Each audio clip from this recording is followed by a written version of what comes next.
As the presidential motorcade moved through Dealey Plaza, a series of shots rang out.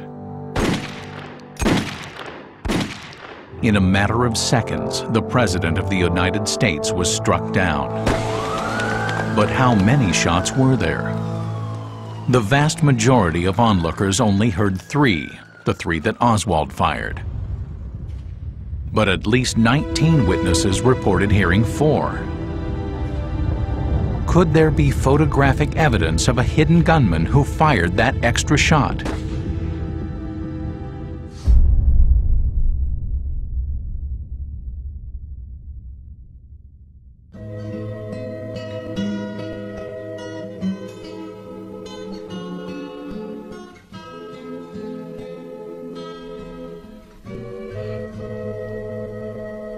Like an hour left for my hourglass. It's about an hour fast. Past the no life over. If I reach the overpass, last direction. Left back in the flash. A light enlightenment, single indictment. Case that could crash. The crooked career. Cops quietly quiver in fear. Shook epileptic, narcoleptic, sleep at the wheel. Known I'm going, St. Adeline. Got married and killed. What goes around comes around. It ain't Ferris wheel. The day of JFK, move out the way. Lines slick as slime trying. Rewind time is like clockwork. Make certain lurking actions. Back then, American acronyms. Powder use powder, try to cover the plot. I got a call from gunpowder, left a message from pot. He's like that nigga kettle black, and we need to settle that. We need passes the pasture, gather the metal. We're blasting escape route. Stay off the main roads. Wear plain clothes and keep your brim low. Make sure that nobody's is around. Now I'm riding with my top down. With my top down. I'm riding with my top down. With my top down. In short, every American ought to have the right to be treated as he would wish to be treated, as one would wish his children to be treated. But this is not the case. The Negro baby born in America today, regardless of the section of the state in which he is born, has about 1/2 as much chance of completing a high school as a white baby, born in the same place on the same day. 1/3 as much chance of completing college. 1/3 as much chance of becoming a professional man. Twice as much chance of becoming unemployed. About 1/7 as much chance of earning $10,000 a year. A life expectancy which is 7 years shorter, and the prospects of earning only half as much.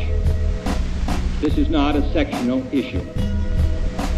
Difficulties over segregation and discrimination exist in every city, in every state of the Union, producing in many cities a rising tide of discontent that threatens the public safety. Nor is this a partisan issue. In a time of domestic crisis, men of goodwill and generosity should be able to unite regardless of party or politics. This is not even a legal or legislative issue alone. It is better to settle these matters in the courts than on the streets, and new laws are needed at every level.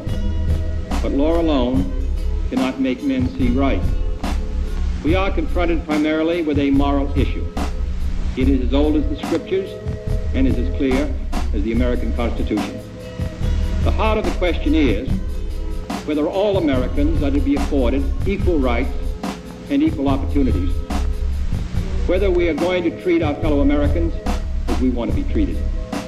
If an American, because his skin is dark, cannot eat lunch in a restaurant open to the public, if he cannot send his children to the best public school available, if he cannot vote for the public officials who represent him, if, in short, he cannot enjoy the full and free life which all of us want, then who among us would be content to have the color of his skin changed and stand in his place?